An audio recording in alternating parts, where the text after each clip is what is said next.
Welcome to my channel guys and আজকে আমি আপনাদের 4টি এমন এক্সারসাইজেস দেখাবো যেগুলোর দ্বারা আপনিও পাবেন এরকম একটি 3D টার্টল ব্যাক এবং খুব ইজি স্টেপসে আপনাকে আমি সেটা করা দেখাবো এবং আপনাকে প্রপার ফর্ম শেখাবো। সো সবার আগে আমরা করব বেন্ড ওভার বারবেল রোস এবং বারবেল রোসে একটি ভুল সবাই করে কি খুব বেশি হেভি চলে যায় অনেকে। সো এটাতে ইনজুরি হওয়ার চান্সেস অনেক থাকে, তো আপনি এটা মাথায় রাখবেন।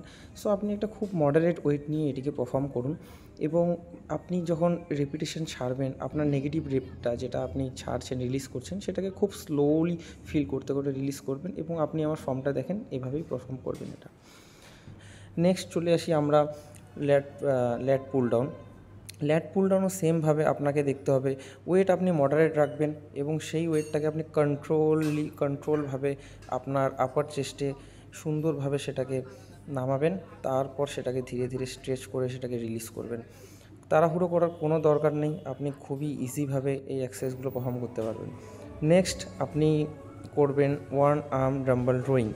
এটি একটি one of the most important exercise ব্যাকের জন্য, যেটি আপনার ব্যাকটাকে খুব সুন্দরভাবে স্কুইজ করতে পারে এবং এই এক্সারসাইজটিও আপনি একদম খুবই মডারেট ওয়েট দিয়ে করবেন, আপনার কোনো অত হেভি যাওয়ার দরকার নেই।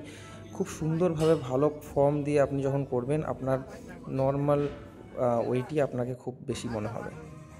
দেন চলে আসি আমার ওয়ান অফ ফেভারিট এক্সারসাইজেস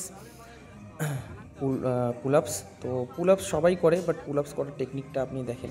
নর্মালভাবে আমি এখানে কোনো শরীর নড়াচ্ছি না, আমি শরীরটাকে একদম ইজিভাবে ছাড়ছি এবং খুব সুন্দরভাবে স্ট্রেচ করে সেটাকে স্কুইচ করছি।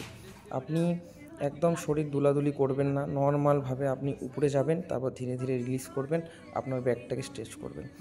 আর জাস্ট এই 4টে ওয়ার্কআউট আপনি করুন এবং আপনি যদি এরকম ব্যাকের আরও এক্সারসাইজেস বা যে কোনো বডি পার্টের আপনি এক্সারসাইজের ওয়ার্কআউট চান তো অবশ্যই আমার চ্যানেলটিকে ফলো করুন এবং সাবস্ক্রাইব করুন এবং শেয়ার করুন ভিডিওগুলো আপনার ফ্রেন্ডসদের সাথে।